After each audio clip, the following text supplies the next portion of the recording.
The most important thing driving your behavior is your identity. And that's what we're talking about this week on the Kay Shi Show. What the heck is it? Where did it come from? And how do we manage it once we know about it? All of that and more on this week's episode of the Kay Shi Show.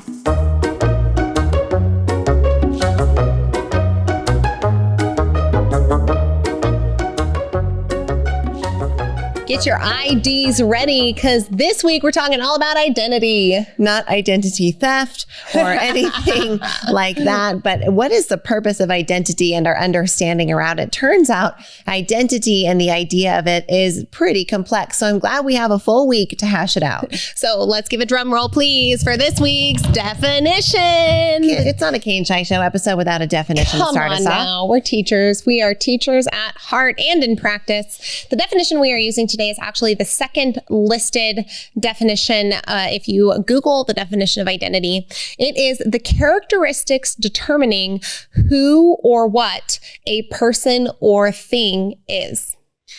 That is an ominous, very ominous, tremendous, powerful, kind of vague sentence. Pretty vague. The characteristics determining who or what a person or thing is. So let's just because we're doing just people, the characteristics determining who a person is.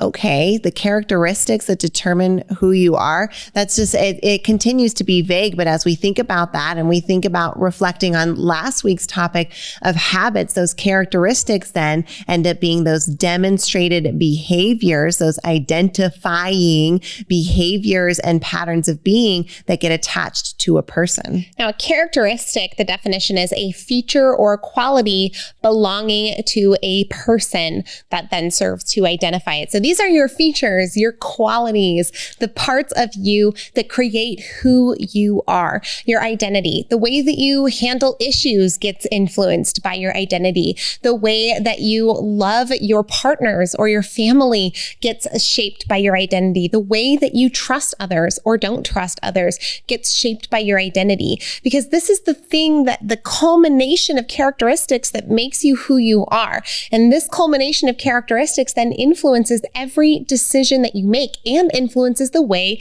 that you think. And we know that as we think, so we feel, as we feel, so we do, as we do, so we have. So remember that these things play in together, but the root of pretty much all of this comes down to your identity. I like how dictionary.com presents it in a way that's maybe a little bit more tangible. They say identity often refers to a person's sense of self, meaning how they view themselves as compared to other people, right? If you were to consider right now, what's my identity? You'd probably start with listing your roles, right? I'm a mom, I'm a wife, I'm a student, I'm a teacher, I'm a mechanic, I'm a daughter, your career. I'm a veteran. You start listing your roles.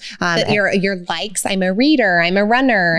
Your habits. Exactly. Right. Or the things that you like in terms of like your music or your pop culture, those kinds of things. And then geographically, right? I'm a Nevadan, where you're located. So there's all these different components that come into it. As you think about what creates that sense of self, it is very complex and a myriad of different characteristics and things. Now, the sense of self gets created, and we're going to drop a little bit of a truth bomb on you here, and this might be a little uncomfortable, especially if you're steeped inside personal growth and development, much like Shyla and I are, and passionate about it.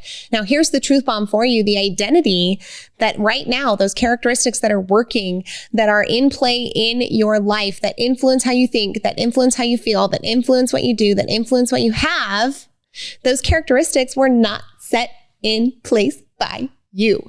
Chances are these characteristics have been programmed into you if you've never taken an opportunity to consciously shift them. So if this is the first time you're ever encountering this information, which we've had a lot of newbies to this information recently, but if you listen to our podcast, maybe this is the second or third go around for you.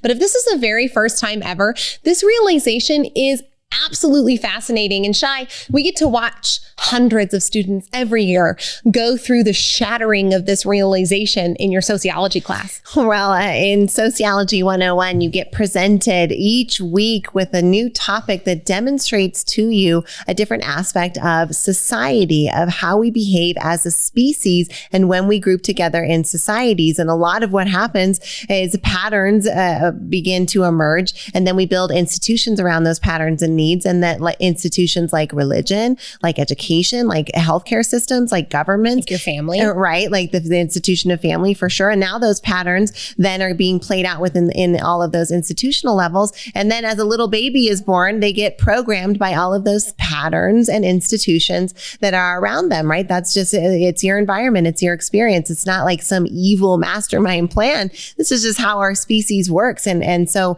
if you get to the ripe age of 18 and you find yourself in Sociology 101 down at the University of Nevada, Reno, you start to encounter this idea for the first time. And then you see, it's we like to boil it down to, they get to the point where they go, I'm just a social construct, man. Like, who even am I? Because you realize that you are 90% of people are going to be the same political affiliation that their parents were. 90% of people are going to live within a 5-mile radius of where they were born. 90% of people are going to go to schools that have people that look just like them, that are homogenous in their makeup. And so when we think about those things, we realize that that's shaped who we are. If you love Lululemon and Starbucks and Disney, that's not just because you were born that way. That's because you were raised in an environment that was conducive to that and programmed to have that as your identity. Now, if you love that identity, cool. If you don't love some aspects of it, the best news is you can change it. Yes. So it might be your circumstance now, but it can be changed.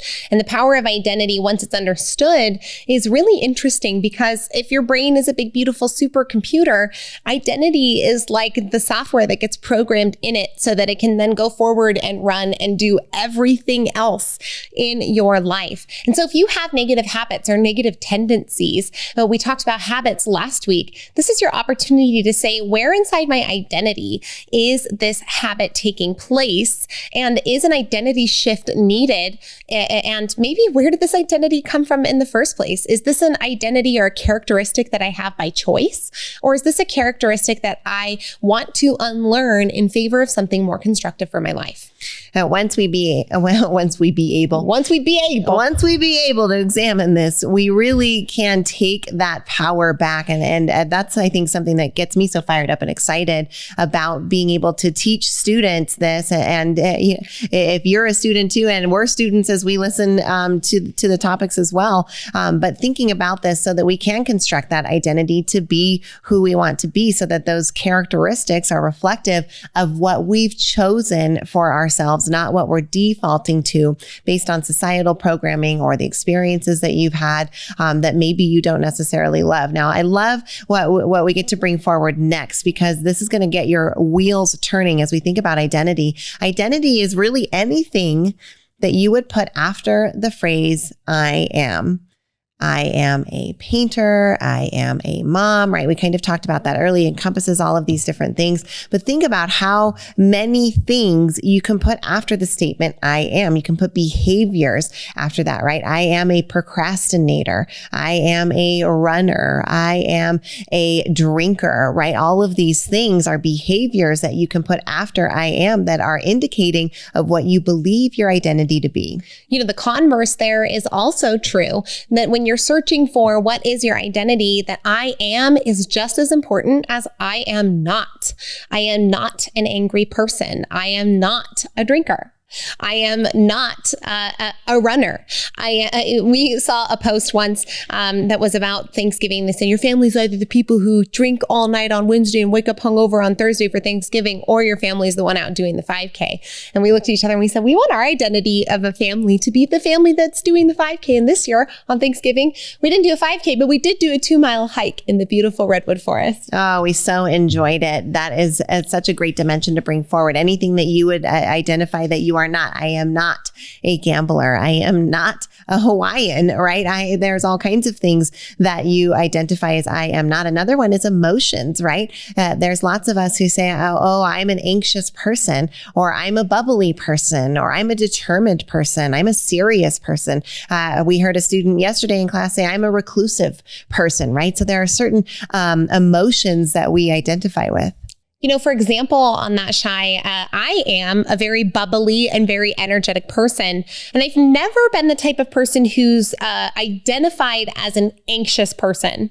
But I am the type of person who experiences the emotion of anxiety. I've never identified with it, which is just interesting. But I do experience that emotion. And sometimes my identity of being bubbly and friendly and loving can clash up against that welling of emotion inside of anxiousness. That is a fascinating personal reflection and hopefully spurred some personal reflections for you. When we come back, we'll dive more into some of these different encompassing traits that count as your identity.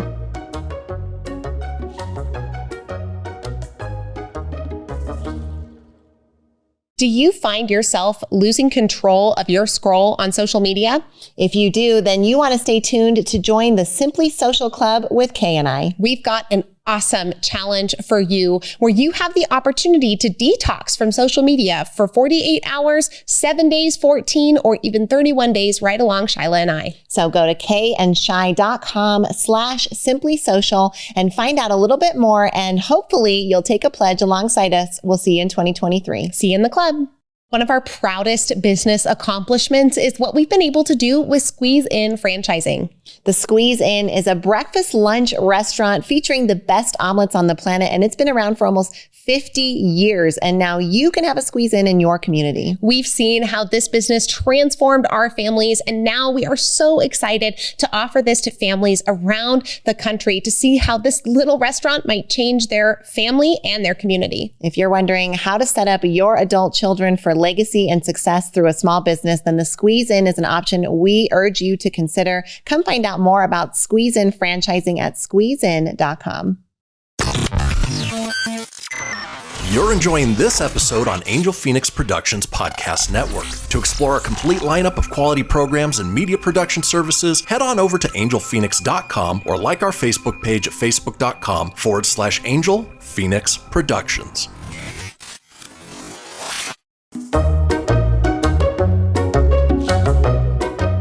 Another dimension to consider when it comes to your identity is the dimension of faith. How do you express your faith, and how does that express in your identity? You can say, I am a Muslim, or I am a spiritual person, but these two things hold completely different weight. You might say, I'm a shaman versus I'm a Christian, and they mean different things. And our society knows that those two things have different connotations, and that you as a person will have a behavior set that's different as a result of that faith. And so this is just one dimension of your identity that can be an important one to examine as you're thinking about who you are and the characteristics that make up, well, you. Right. I think about something that we hear quite often lately is, I'm not a religious person, but I am a spiritual person. And so even using that juxtaposition gives anyone who hears that a lot of contextual idea about the identity of the person who's saying that. Another way that we tend to identify ourselves is through our income or class level, right? So I'm a minimum wage earner, or I'm middle class, right? So we're talking about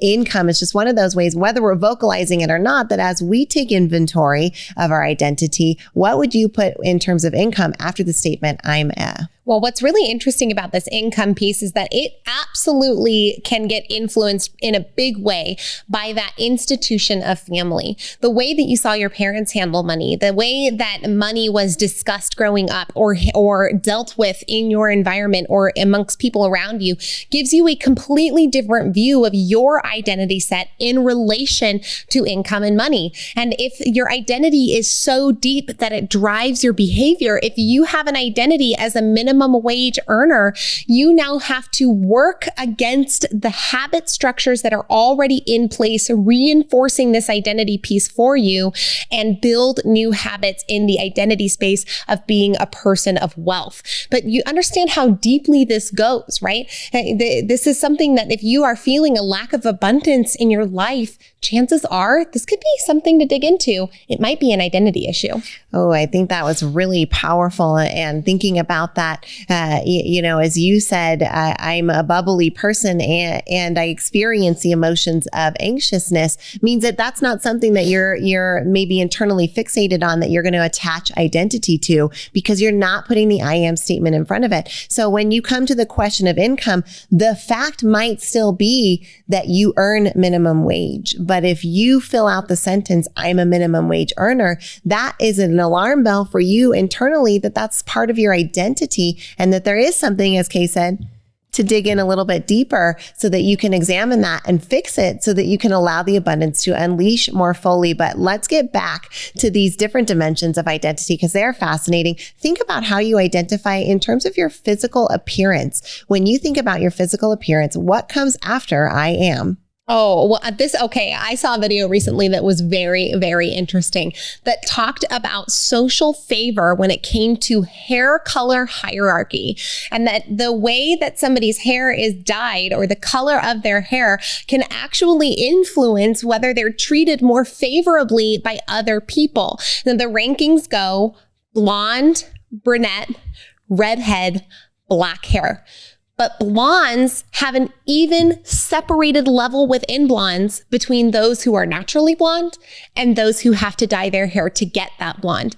Now, this is such an interesting thing because there's an identity that comes along with that hair color that many people will assume. Now, it might not be the stereotypical identity that you're thinking of, but this identity is personal because what they think being a blonde or a redhead or brunette or a black-haired person means comes to them and helps to shape their behavior when they are wearing that particular hair color. So our societal expectations and definitions of hair color hierarchy have real effects on people's behavior when they change their hair color. I know being blonde is absolutely part of my identity. I wouldn't say I have blonde hair. I would say I am a blonde. In fact, after I got married, I thought for fun, I'm going to dye my hair dark brown. And I was terrified of the result. I absolutely hated it. And I realized how much of my identity was part of that hair color and that I love it and that I wanted to keep it going and went back to the blonde. She actually didn't even go like dark brown. It was like dishwater blonde. Yeah. So she just went like 3 steps down, but was like,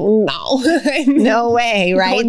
That's too much part of my identity, right? Or think about if you say like, oh, I'm a short person or I'm very tall or, even those kind of physical characteristics, I'm very awkward, right? Those kinds of things. When you think about your physical appearance, what is it that you put after I am? I am fit or I am fat or I am clumsy. Right. Yeah, all kinds of different things. All right, moving on. The next one is possessions. Think about what you would put after I am. I am a homeowner. I'm a car owner. I'm a business owner. I'm a pet owner, although it feels weird calling them a position, but a possession. Yeah. It does feel weird calling them a possession, right? It feels weird calling the business a possession too. It's more of like a living thing, it seems.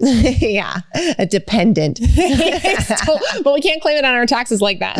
And sometimes it even makes us money, which any good business should do. But thinking about that possession and in alignment with that, what's that profession? What would you put after I am? I am a writer. I am an aspiring entrepreneur. I am a business owner. What are those things that you identify as your profession that comes after that? Again, those threads of your identity coming together to build the cloth of who you present yourself to be. Another dimension that plays into this is your role, right? The role that you have and that you play. In fact, I was just talking with Shyla earlier that one of my identity things that I act out in my life is the role of our family administrator.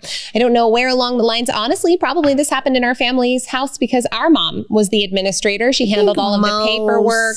Families, the mom is the administrator. So then this is a societal expectation. And frankly, sometimes I get kind of mad at the societal expectation. I don't want to do all of the paperwork bull crap. Like how much logistics and paperwork come along with having kids? Oh my gosh, school. And like getting their paperwork in the beginning when they're born. Like, oh, it's so much work. So that's something that we, at this time in our lives, have to put after the I am statement when it comes to roles. I am a household administrator. For now. For now, yes, exactly. Well, think about our titles as well, right? I'm a senior producer. I'm a vice president. I'm a co-chair of the board. Those titles matter to us, especially as we go to introduce ourselves and present that identity. So all kinds of different dimensions here that we just brought forward. Hopefully you were thinking of your identity soup as we presented all of these different things and what you would put after those I am statements so that you can get a clearer picture of who it is that you believe yourself to be and what are some of those areas you might want to program to something else. Now, researchers have correlated a direct connection between someone's sense of self and strength of their identity and their confidence. So if you are maybe feeling less than confident or like you have some room to grow in your level of confidence, this is a really great place to start. Even if you take a look at your identity and you find things that maybe you're not so proud of, just knowing who you are and not like, who am I? But knowing what your roles are, what you claim, what kind of emotions you claim for yourself, what kind of faith you claim for yourself, how you talk about your income, the way you identify with your physical appearance. When you think about it from these more practical dimensions than necessarily trying to answer this question, who are you? You start to get a sense of that picture of who you are. And ultimately, it gives you more of that sense of self and can help you build your confidence. Now, once we move into personal growth and development and into this realm and body of work, we start to see just that power of identity. If you've ever heard of what a keystone is, it is the middle piece of an arch, and an arch will get built like this. And none of the pieces will be able to stand up on their own until a very middle piece is placed in that holds the weight equally from both sides and holds the arch together. That's what the keystone is. And as we look at human psychology and behavior dynamics and neuroscience, how do we get ourselves to change and do the things and stop doing the things we shouldn't do and do the things we should do? That keystone piece is really the identity. So if you're looking to circumvent all kinds of different things, go for that identity, which means really examining where you are right now, knowing what all of those I am statements. And then, as we'll get to talk about through the minisodes this week, identifying what those I am statements are for the future you and what it can look like, which is a really exciting, fun, and interactive process we know you're going to love. Look, Tony Robbins says that identity is the strongest force in the human personality. So we have an opportunity to really dig deep and go dive in with each other this week on the Kay Shi Show. This is coming at you with love from your very favorite sisters, Kay and Shi.